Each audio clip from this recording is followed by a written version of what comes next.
Good morning, gamers, and good morning, Battlefield. So, let's talk about Battlefield. It's been a week. So, clearly, there's some negatives, there's some positives. The first I would discuss is the maps. So, in the maps, here we have different kinds of maps, modes. The problem with the majority of the maps is that they're just so congested.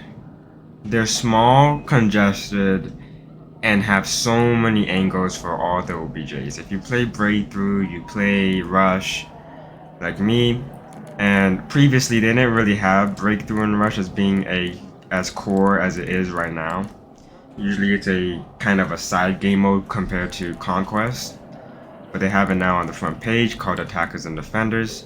You would know that, for one, if you play Armored, there's only two options as Armored.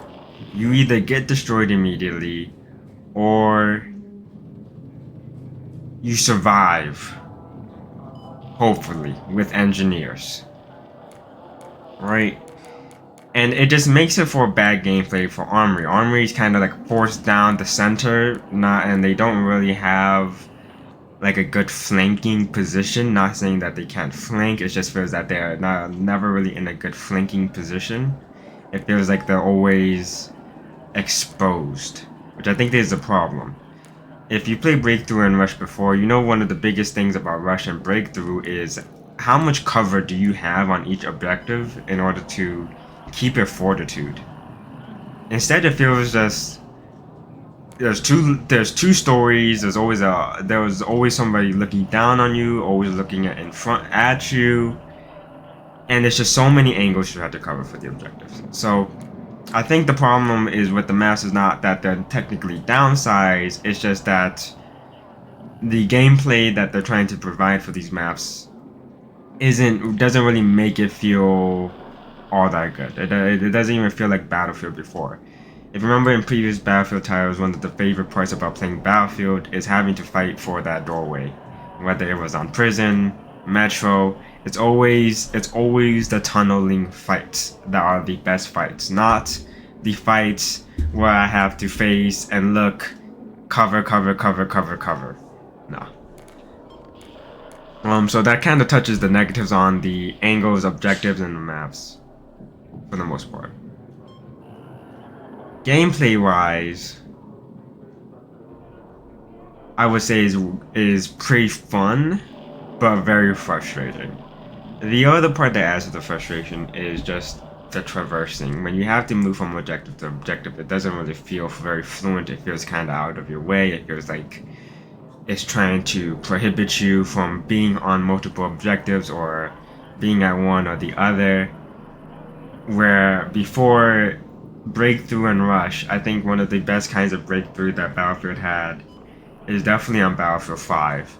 Not that I really liked the game that much, but Battlefield 5 Breakthrough was well designed. It felt like you could easily get from point to point, but the points was far enough that it doesn't feel that you're obligated to go from point to point. Here, it feels like the points are close, where it makes you want to go from point to point, but then going from point to point doesn't feel good. Positives would be gunplay. Gunplay feels really good. I like the guns, how the guns shoot, how they feel to aim. They feel They feel pretty snappy to me. I think it provides a very good Battlefield feel for the most part, especially coming off of 2042. I think that this Battlefield has a better immersion, but nothing like what would be Sandbox Battlefield 4, 3, and previous titles before even a Hardline. And it doesn't really provide the same example of immersions that Battlefield 1 provided. Now, I think one of the biggest controversies that probably still get talked about is classes and open weapon and closed weapon systems. Classes are quite different, and they feel not as impactful. The support class is not a class just to revive people. It is to heal. And it feels as though its healing is somewhat lackluster. The engineer class feels that its vehicle damage doesn't really feel that impactful. Neither does giving ammo crate really feel that more impactful. I feel as though I love playing engineer before, and now when I play engineer, I would rather just play support. The sniper class really doesn't feel anything like a sniper class, realistically. Yeah, it just doesn't feel like as if there's really a role for the sniper class in this game,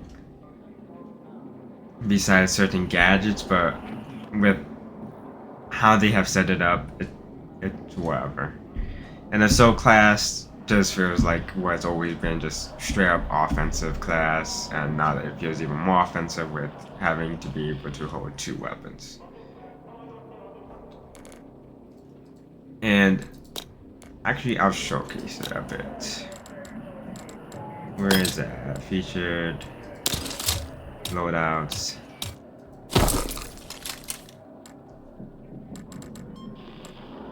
Like, none of these gadgets really feel like sniper. Like, maybe tracer dart, but that's about it. Not even really, maybe the recon drone, if you were very good at reconning with the drone in 2042. And then even the late, like, there's nothing really that makes it feel like, oh, this is a class I want to be using. If you're gonna use this class, you might as well just use another gun with it. Support class is the same way. You got the defib, you got the deployable shield.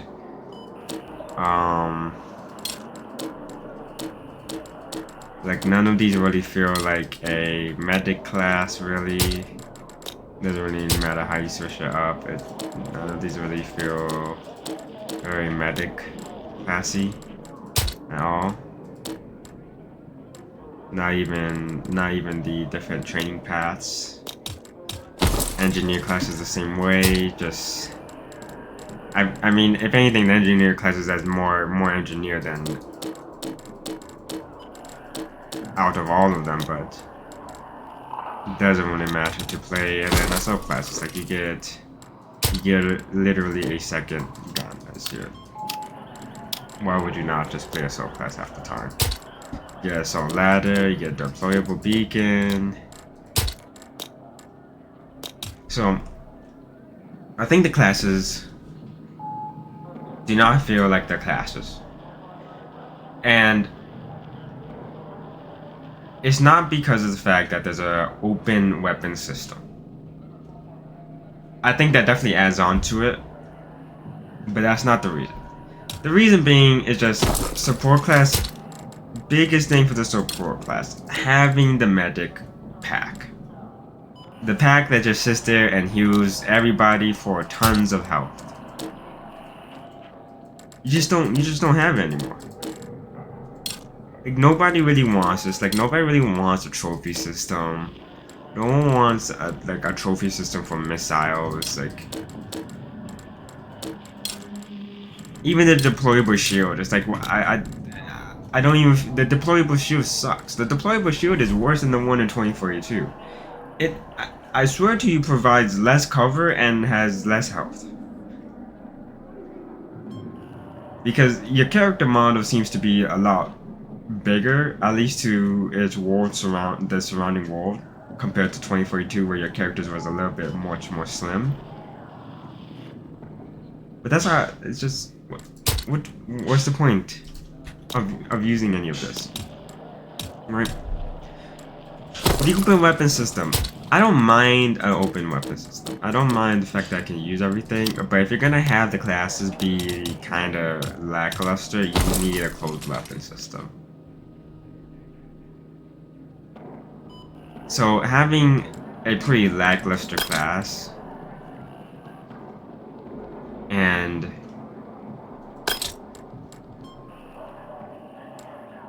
a open weapon system do not go together. Appearances is whatever. Attack helicopters, you know, the appearances and stuff you can do with it. They kept obviously the customization of the vehicles for those who love to play with vehicles. But like I said, I don't know. Battlefield is really about its classes, not necessarily its vehicle gameplay. And it just feels like they sold the ball on it quite a bit.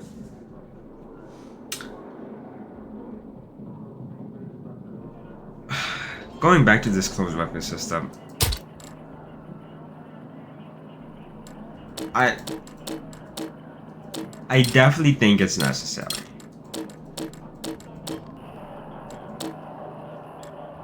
I definitely think it's necessary. But one of the things I will say that a lot of people don't realize is that you don't have as large of a gun variety as previous Battlefields. They kind of started doing this with 2042. I mean, I wouldn't really throw Battlefield 5 into it, because Battlefield 5 had a pretty good, decent weapon variety, but 2042 really kind of started to limit it down, which I think is also very uncharacteristic of Battlefield. If you remember Battlefield 4, Battlefield 3, Hardline, even 1, you had easily 20 plus guns for each of these categories. Easily 20 plus guns.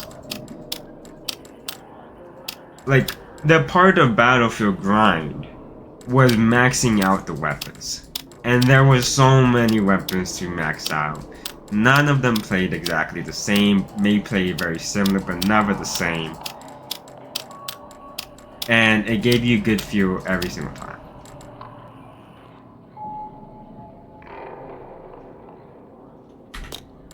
There's one more thing I do want to touch on actually, before I probably close out this video.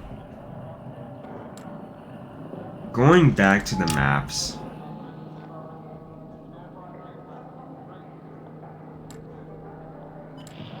The worst part about the map design is that the entire map is the same. And what do I mean by that? In previous Battlefields, it's even 2042 is can be example of this. Is that the maps were larger, obviously, but not only that, the maps kind of had their own regions or like sectors, which was like obviously the OBJs were different like kind of sectors. And it provided a different view of the map that you don't get in the other sector. Like, one may just be a field, the tower, and the tower collapsing. The other one may be on the other side of, like, a border patrol point where it's extremely more exposed. One could be behind and, like, could be located in more of, like, a town area. You go to each objective and you don't feel like you're playing the same one. The problem with Battlefield 6's maps is that no matter what objective you go to, it feels as though you're playing the same objective. It feels like you never really changed objective points. It's not even feel like you are in a different part of the map. It feels like you're just in the same part of the map. And obviously that's probably true. If you look at the maps that they chose, these towns and these places in real life, a lot of them are just repetitive infrastructure in it because it's just, you know, the culture of the design. But like Empire State, it feels like no matter where you play in Empire State, you're still playing the same map. It doesn't feel like you really traverse into a new environment. And the big part about Rush and Breakthrough is that they force the front line to become into a new topography, new terrain entirely, and doesn't feel like the previous sector. Instead, I play Breakthrough and Rush, same sector over and again. Maybe Liberation Peak is a little bit different because you're like, but even then, you're just traversing up a mountain. It doesn't really feel like you've changed in map design. If anybody remembers from any Battlefield title, especially Battlefield 1 and Battlefield 5, you would be in an entirely new place.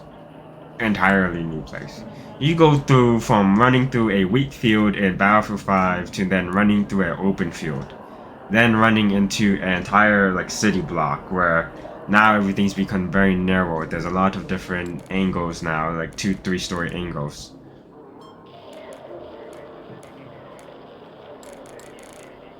You don't get that same feel anymore. You don't. So that's probably the main positives and negatives about different parts of Battlefield 6. To discuss about the campaign, if you've seen any videos on the campaign, full videos on the campaign, or my previous videos on the campaign, you can easily tell that the campaign is between 4 to 5 hours, depending on how long you take and such and such. The storyline in the campaign, considering we haven't had a Battlefield campaign in a while, is pretty decent. I like the places you visit. I like the reasons why we're there. But there's things about the campaign that suck. For one, the AI suck. All the enemy AI does is heavily target you. Which, I don't even think that's the biggest issue. It's the fact that your own AI sucks at killing the enemy AI. Entirely. There will be times when they would literally just run past them, or ignore them, or shoot them like once or twice and they go straight into cover. It doesn't feel good. It feels like you die a lot. If you die in the campaign, it feels like a lot of the times you die in the campaign and it wasn't necessarily your fault. It's the simple fact that your teammate's AI is terrible. And you're really, instead of it being a 4v50, it's a 1v50. I don't know how many times I found myself picking up new guns and having to try to clear the entire area by myself. There's sometimes glitches in the story where some things won't register and the next objective doesn't come up and you kind of have to restart from the checkpoint.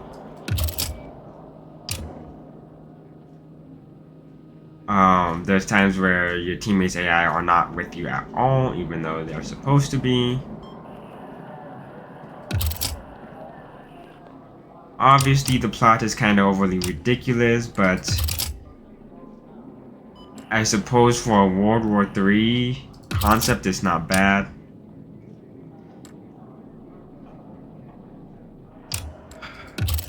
Like, what else is there to say about this campaign? And I mean, it's pretty short. Like I said, it's 4 to 5 hours, and the main character is pretty cool. I like him, but that's about it. Overall, I like the campaign. It's probably a solid, maybe like 6.5 to 7 out of 10 for a campaign that Battlefield hasn't had in a very long time. So that kind of ends it. So that's kind of the overall of all the bases in the game. My overall rating for the game would probably be a solid 6.5 to 7. I don't think they do anything that is specifically really great. I don't think it's really the Battlefield sandbox we used to have at all, and I don't think it's as immersive as some of the previous Battlefield titles. Especially the campaign doesn't feel all that really like immersive. So yeah, 6.5 to 7 out of 10 is my rating for Battlefield 6, and that concludes the video. Thank you, and I'll see you in the next morning.